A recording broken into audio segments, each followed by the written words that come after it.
Horror just asks, I think, art's most difficult question in an interesting way. What do you do now? How do you live through this? How does anybody live through this?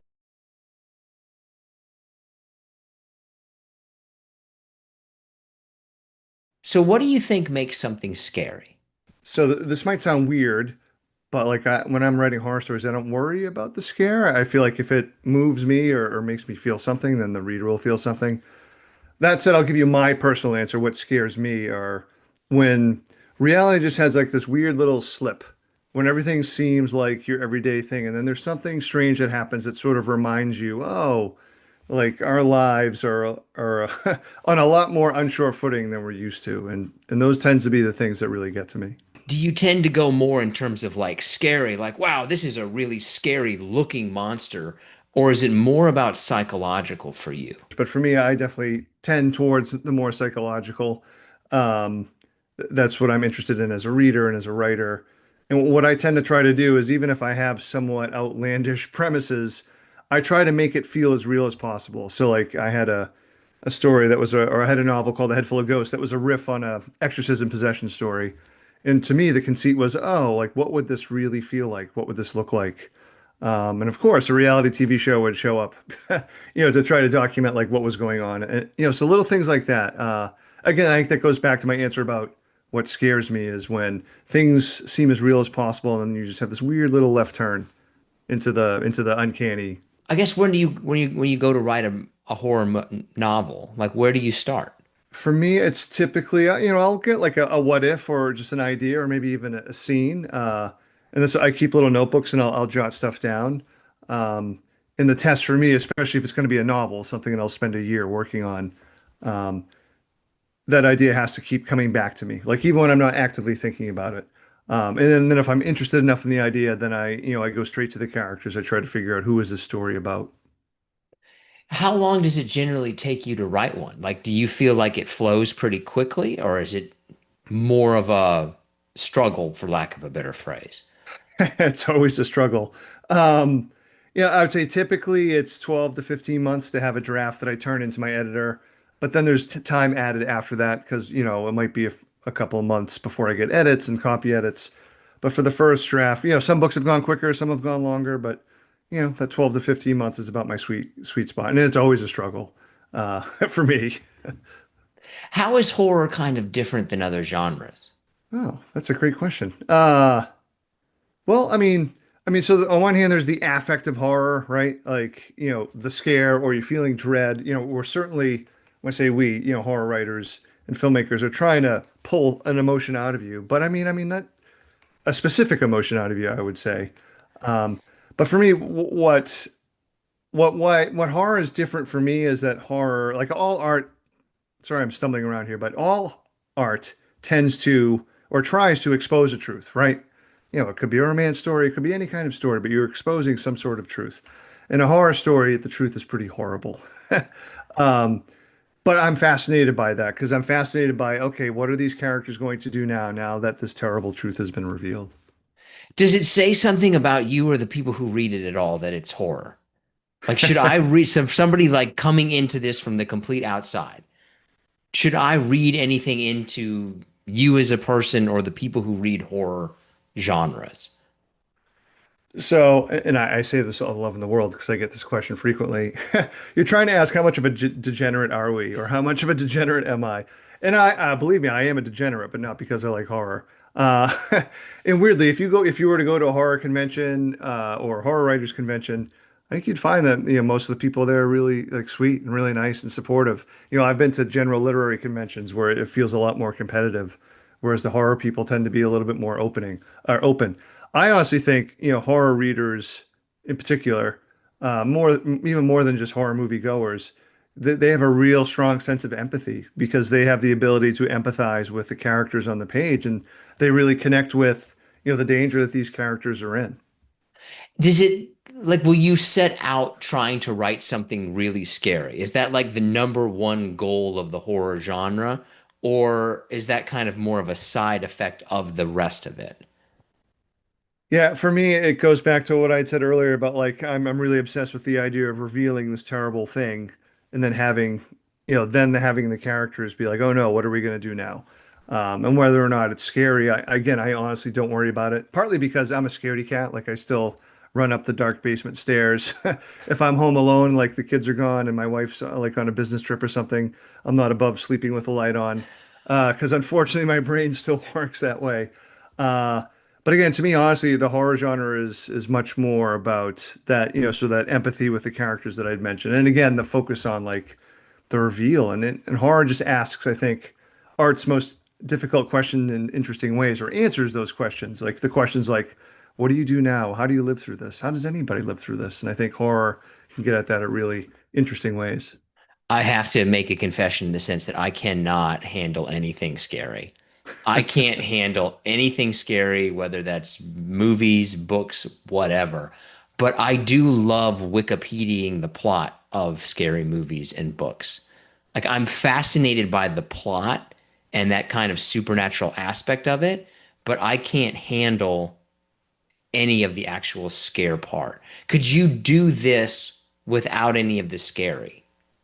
Oh, absolutely. And actually, you sound like my dream reader. Like I want to get those people. I want to get people like you, Nick.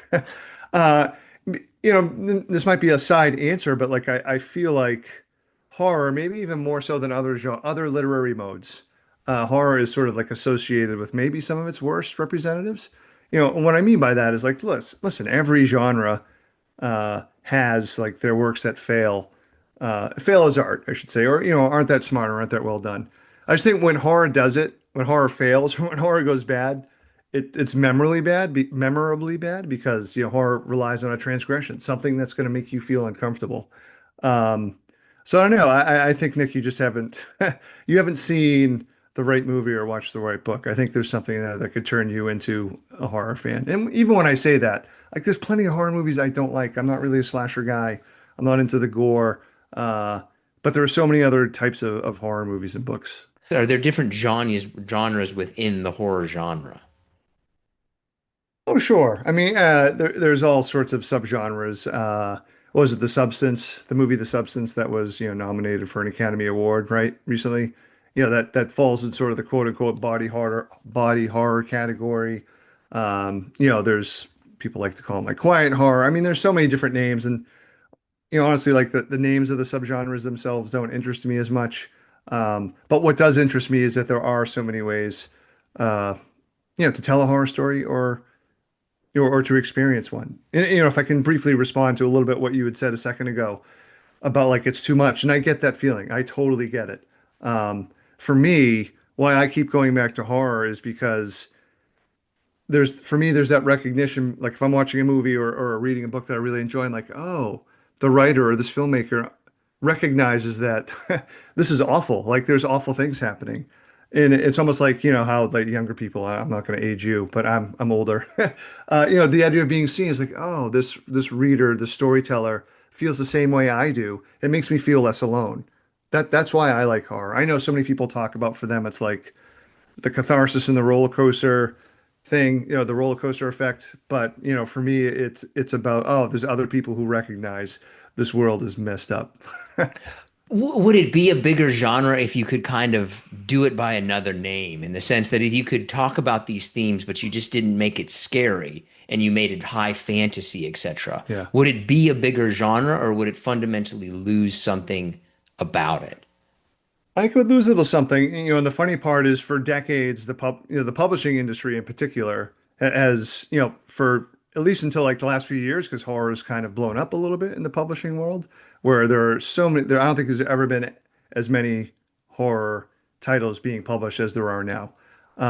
But when A Head Full of Ghosts, I'll reference the first book that broke me open in 2015. They didn't say horror anywhere on the cover. The publisher would say psychological suspense or other things because there's a publishing memory from the 1990s when the horror sort of genre, at least in publishing terms, crashed. Um, but yeah, I mean, to really, I guess, answer the first part of it is no. I hope please people read my books. I want horror to do well. Things have gone well for me the last few years, but at the same time, I really believe it's horror's job to poke and prod at the boundaries of pop culture or in culture in general. and be transgressive and be disturbing. I think that's horror's job. I would feel I don't think it would be right if horror ever became sort of the mainstream culture because its job is supposed to make us feel uncomfortable, to challenge us. Yeah, it seems kind of like dipping your toe in the water of society in some ways. That like, oh, it's on the fringes, but it can be brought more into the mainstream once it's talked about. Does that make any sense? Yeah, for sure. No, but I also think what tends to happen when horror is brought into the mainstream, some of its sharper edges end up getting sanded off, and it becomes like Scooby-Doo horror, if you know what I mean. Like, Yeah. now listen, like I love horror comedies and things like that, but I certainly wouldn't want every horror story to be a Scooby-Doo horror story. What do you think is behind the rise of it? Why is it becoming more popular?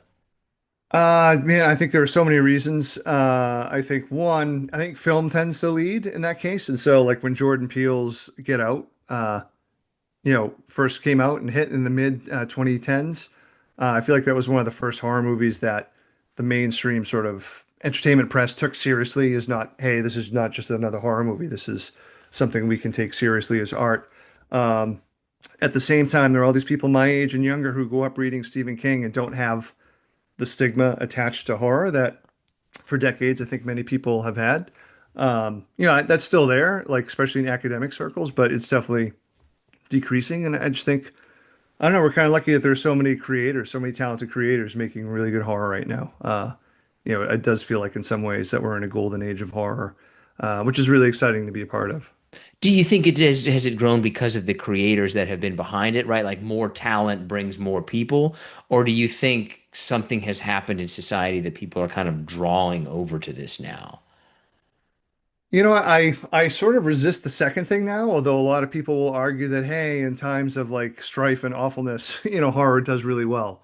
But part of me is like, well, it's always been awful. I mean, granted, there are Right, to a shades certain and degree, yeah. yeah, there are shades and ribbons of awful. So I mean, that might be part of it. But I do really think it's more like pop culture is so, I mean, the monster of pop culture is just so it's hard to get your arms around it now compared to what it was in the 80s and 90s when it was just cable television and the start of the VCR.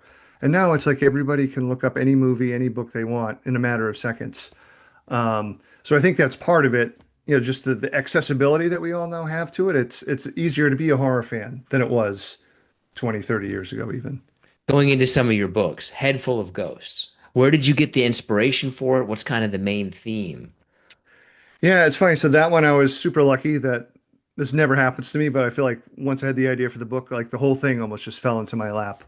But it was February of 2013, and I happened to be just reading a book of essays about the movie The Exorcist. And the essays were sort of about the politics of the time at the movie, and like other essays sort of discussing the movie in sort of like academic and artistic terms. And I'd never thought of the movie or the book that way. To me, it was like, oh, this is like one of the most scariest things ever. Um, and instantly I was like, this was 2013. I was like, oh, Hollywood just continually pumps out possession movies, but there really hadn't been a big possession novel in a while. So I was like, oh, how would I write a possession story? And it really just started with that. But the story itself focuses on two sisters, Mary, who's 8 years old, and her older sister, Marjorie, is 14. And Marjorie's either going through some sort of schizophrenic psychotic break or she is actually possessed. Um, and one of the things that makes maybe the book a little bit different is that a reality TV crew shows up to document the attempted exorcism. And so the novel looks at the story in all sorts of different ways. That was the book that Stephen King tweeted. Head full of ghosts scared the living hell out of me. I'm not easy to scare. Yes, I've memorized that tweet. And that obviously really, I can't overestimate how much that helped the book in my career, frankly. What was that like seeing that, right? Because like he is to me, the most prolific author in what would seem like to be that genre, but also in so many other ways. What was that like Yeah. for you? And you're like, oh wow, that's Yeah. a really good recommendation. I mean, August 19th, 2015. Um, What time no, was it exactly? Do you remember the it exact was time? like it was like 7 p.m. I was home. I've been a high school math teacher pretty much my whole professional life too. So I was home, like school was coming. I was really cranky. I was moving furniture around, and other friends saw his tweet before I did. So like, my my phone was blowing up with texts from friends who saw the tweet first, and I got teary-eyed. I had no idea that was coming. I became a reader because of Stephen King, never mind a writer. So yeah, that remains like one of my top three, professional moments. The new book, or what seems to me the most newest book, horror movie. Yes. Which ones, where'd you get the inspiration for that? Uh, so horror movie and novel, it started with me sort of digging into and reading about the original Texas Chainsaw Massacre. So I know I had said earlier that I don't love gory movies, so that was a movie I didn't see. I was afraid to watch it until I was in my mid 30s. Whereas my psychopathic brother, he's not a real psychopath, but he's my brother, who's 5 years younger, saw that movie when he was 10. But when I finally saw the movie, I was like, oh my gosh, it's a brilliant movie. It's really well done, and it's almost bloodless. Uh, I mean, don't get me wrong, there's disturbing, terrible stuff that happens in the movie, but you don't see the chainsaw connecting with anything. All the sequels revel in the gore, but the original does not. Anyway, when I was reading about what the actors went through on set, it just seemed like a very dangerous set. Like there definitely could have been a few times where the chainsaw slipped. So the first what if that started horror movie was like, oh, what had happened if there was an accident on set? So horror movie is about these these mid 20-year-olds in 1993, Providence, Rhode Island, set out to make a small independent film. Something terrible happens on set, and then if you flash forward, the movie never got made, but Hollywood's trying to reboot the movie that never got made. And one of the main characters from the original movie is telling you the story, both about what happened on set and also like what's going on with the reboot. And weird stuff happens. One of the things that jumps out to me about like horror movies necessarily is always the jump scare, right? Can you do the equivalent of a jump scare in a book, or how do you kind of get around what seems to be the low-hanging fruit way to scare people? Yeah. Uh, I've always threatened with my publisher that like we're gonna do the jump scare. They're gonna have to do like a pop-up book just so you can have something literally pop out at you. As someone who isn't like a huge fan of the jump scare, certainly if it's like the cheesy one. I mean, the cheesy, hacky ones are always like, oh, you're in a hallway and like a cat jumps out at you and then the real thing jumps out at you. So actually with horror movie, I tried to go the other total opposite direction and really hold on to a moment and sort of dissect it and make the reader wait for something to happen and sort of live in that moment. Because for me, that those are some of my favorite moments in horror movies is where you see a dark hallway or you see something and you know something's coming, but it just holds there. It doesn't jump scare you. It just lets your imagination sort of live in that moment for a little bit. Not to go through all the books necessarily, Yeah, but yeah. another one that's, I think a lot of people have heard of, The Cabin at the End of the World. I was flying back from LA. I was at a book conference and I was just trying to come up with an idea for the next book because my editor had actually rejected another idea, which was fine. I wasn't in love with the idea. But I drew a little cabin in my notebook, and that made me think of, one of the subgenres of horror is the home invasion story, which to me is one of my least favorite, partly just because, like you, I can't handle it. The person-on-person violence is so realistic and so icky at times. Like I tend to avoid the home invasion story subgenre. Now, there are still some of those movies that I've watched and enjoyed, but on the whole, I'm not a huge fan. So it became, oh, how would I write a home invasion story that I would actually want to sit through? Or what could I do that was somewhat different with it? And that was really just the start. And, as far as like some of the plot and the characters went, it was really just that original logic experiment that I went through. Are you ready for some harder slash listener submitted questions? Yes. What's scarier, supernatural elements or real life elements? Um, I would say real life elements, to the point where, I'll bring up a Head Full of Ghosts really briefly again.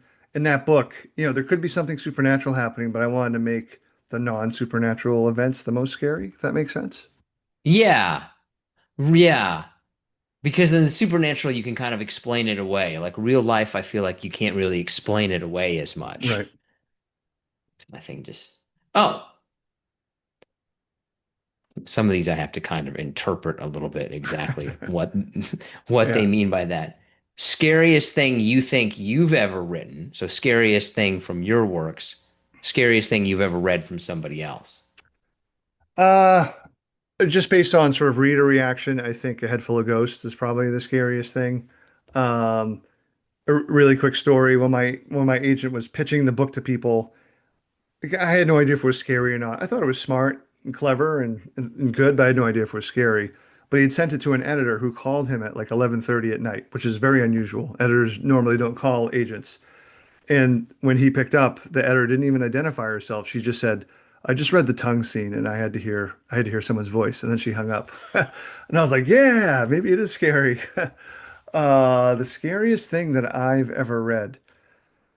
Um, I'm gonna I'll just go with one of my recent favorite novels, a novel by an Argentinian writer named Mariana Enriquez, and her novel is called Our Share of Night. It came out a couple of years ago, but it's so damn good. And a lot of it is like you get sort of the history of Argentina and what happened in the 1980s with their dictatorship, and you have this weird, like super rich family that dabbles in the occult, and then there are these just scenes, these really like starburst scenes of supernatural intrusion. There's no doubt that something supernatural is happening. And it's so damn good and so damn disturbing and scary. And that book made me gasp a couple times out loud. Trope you love, trope you hate. Oh man, I get asked this all the time, and I don't think I ever give the same answer. Well, the trope I love is, is it real or is it supernatural? Since I sort of, uh, roll in it all the time. The trope I hate is, man, I can't stand dream scenes in horror movies, especially because to me it just feels like it's just being a lazy screenwriter or director that, oh, it's been like more than 15 minutes, we need a scare. And then like a dream will show up and it'll have nothing to do with the story. They just needed some scary images. That makes me nuts. Like, do a better job writing the story. If you want to scare at that point, you have to have it be part of the story, not just throw a fill-in dream. Book or section of a book, like, oh, if I had another crack at that, Huh. I would make it this way.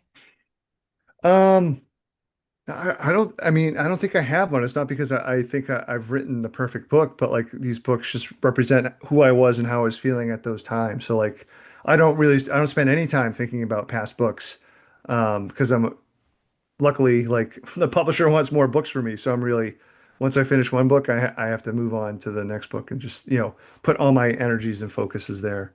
How big from an economic standpoint? Like, how big is the horror genre? Like, where would it kind of, I would imagine, fiction, nonfiction, like, where does kind of horror rank in the genre list, so to speak?